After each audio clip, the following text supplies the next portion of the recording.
parallel parking is one of the many skills truck drivers may need to learn to obtain their CDL. While parallel parking such a large vehicle can seem like a daunting task, with the right technique and practice, you'll be able to do it with confidence. Today, I'll be demonstrating how you can safely and accurately blindside parallel park a tractor and trailer.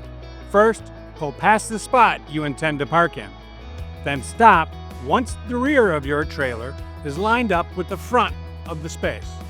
Once you're lined up, turn the wheel hard to the left and begin backing. Back slowly until you see a reference point, such as a cone or the bumper of another tractor. Then stop. At this point, get out and look if needed.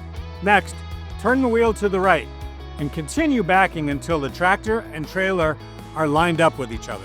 Now, back slowly, straight into the spot until the truck's catwalk is even with the beginning of the space.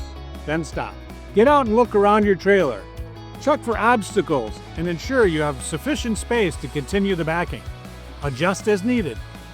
Next, turn the wheel to the right, back until you see a reference point in your mirrors. Then stop.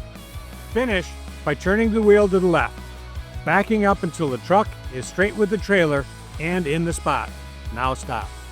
Place the truck in neutral and set your brakes. This completes our tutorial on parallel parking with a tractor and trailer.